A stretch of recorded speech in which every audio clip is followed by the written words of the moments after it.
Yo, it's Gavin Hooten here with Michael Gilliam. Welcome to our first episode of our podcast named The Element.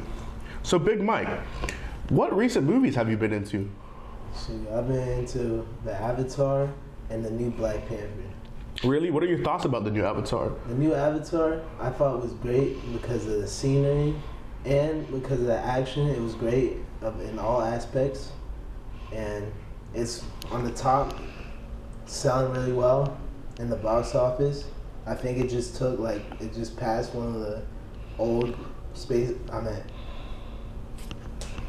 Yeah, I heard it passed multiple films, being the fourth highest box office film right now, making around $2 billion, which is insane considering it just came out, you know? And then, you also got to give credit to the first Avatar movie, which is, the reason why everybody's there. The original. With it being, the top grossing film, raising almost $3 billion. And it's been on the top for years, since it came out. So what do you like about Black Panther? Like, how are you feeling about that one? Black Panther, I think it could never live up to the first one, which was like revolutionary for Black people in history, because it was like one of the first movies that was just mainly a Black cast. No, I definitely agree. And I feel like, the first one, it was great. A lot of people, really stood by Black Panther, and I feel like it's embedded deep in Black culture. And it's a movie that everybody loves, everyone can watch. It's not a movie who was made for white people. It wasn't made for Black people. It was made for everyone to, be there and really love it, I feel. And I also feel like, the second movie, I feel like it did a really great job of showing a memorial for Chadwick Boseman. Because, I feel like in a lot of movies, they just cut the person off. Like, if they die, they just do some cheesy way he died in the show, But I feel like Black Panther 2 was a great way to really show, love and honor for Chadwick Boseman. And, he lived a great life. It's very sad with his passing, but I feel like that was a great way to honor him. And, he's somebody people will never forget. He was honored. He touched millions with his work, not just Black Panther, his other movies as well. Do you know any other movies by him? 12 Bridges, he's like a cop in that one. It's great.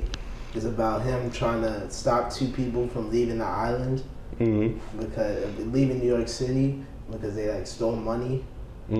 Yeah, I heard that was a great movie too. It's not one I've personally seen, but I did see it on Netflix. I heard it was, a top movie and just something really great. Hey, Big Mike, have you seen that new Netflix show, You People?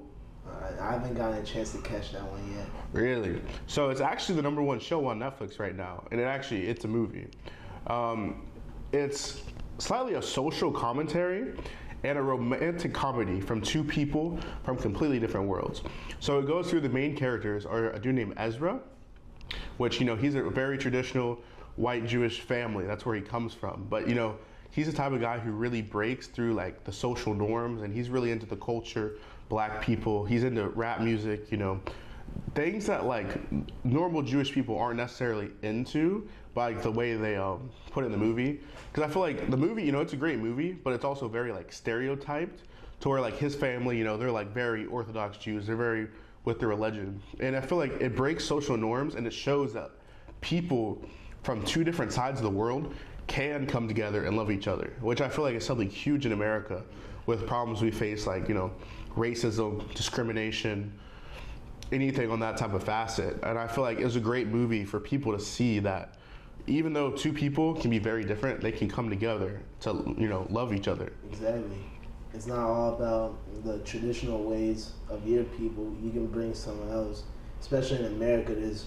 In Florida, there's a deep diversity here where you can meet someone that's not out of your ordinary.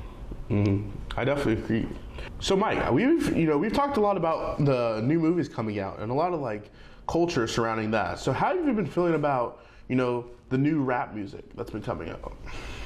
I think it's been great, especially 2023, coming out with the Metro album. And that album was greatly produced.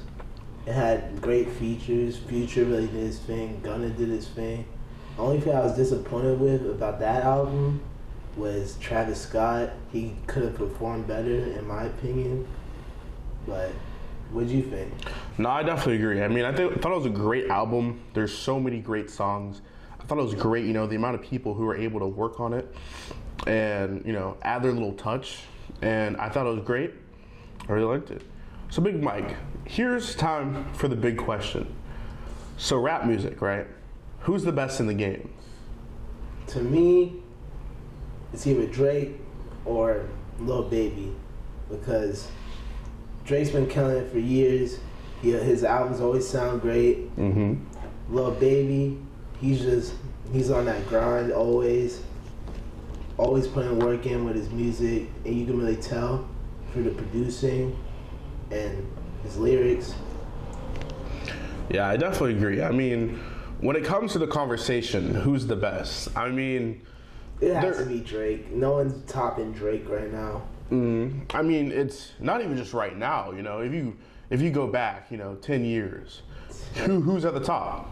It's Drake. It's Drake. Like, you know, he's been there. He's gonna continue to be there. And I feel like, you know, he takes his time. He puts out quality instead of quantity, which I feel like, you know, that's, in my personal opinion, a big problem with some of these new rappers that are out there. Like, you know, for example, like NBA Youngboy.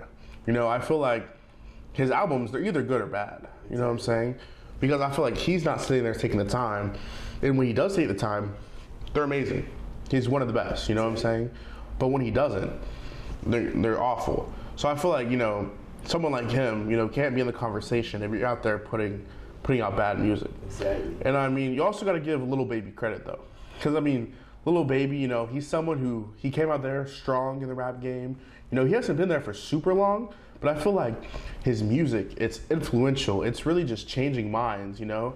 It opens perspective on things in the world that are going on. And I feel like it gives a deep dive into not just our culture, but the whole American culture. Yeah. Influence in the world. And there's some new rappers that have been really killing it too. Okay. Like Babytron, he just hopped on the scene, and I think it's great. His older stuff wasn't as good, but now that he's on and he can get better stuff, better studio time, and it just sounds great. I'm not the biggest fan of a lot of the new rap music that's coming out. I'm more of what I would like to say, you know, an old listener, you know. I'm liking the old Drake, the old Kanye, the old J. Cole, you know. So in my opinion, if I'm thinking GOAT conversation, you know, I feel like you gotta throw Drake in there, you gotta throw J. Cole in there, and you gotta throw Kanye in there. I mean, Kanye, you know, he has proved himself to be very controversial in, you know, the modern day America and everything that's going on with him. But I feel like if you're solely looking at his music and what he's been able to make and produce, I mean, there's no argue that he's not one of the best of all time. Yeah, looking at his music, it was influential. I mean, when he came out with Graduation, everyone was listening to that. It was on the radio. Mm-hmm. And I think people appreciated music back then because it was just on the radio more. No one was listening. No one had like a streaming app where they can listen to music all at one time. Mm-hmm. Also, in my personal opinion, you know, if you're going back there, there's a few other greats you got to throw in the conversation, of course. I mean, you got Tupac, you got Biggie, you got Eazy-E, you got Snoop Dogg, you know. Ice Cube. I feel like those are definitely people you can't neglect, but I feel like those are goats of their time, but with the way music has stretched and changed, I feel like you can't, you know, no longer include them in the conversation. You can't. You can talk about them in their own time. They're great in their own time. But now, it's so much different. The way, like, even styles are different. The way beats are different. Mm-hmm. And everything back then was just longer. You know, like, songs back then were longer. Songs now are like 2 to 3 minutes and they're done. Thank you so much for being on my podcast and being here with us today. We really appreciate you, and we loved hearing what you had to say. Hey, man, it was my pleasure.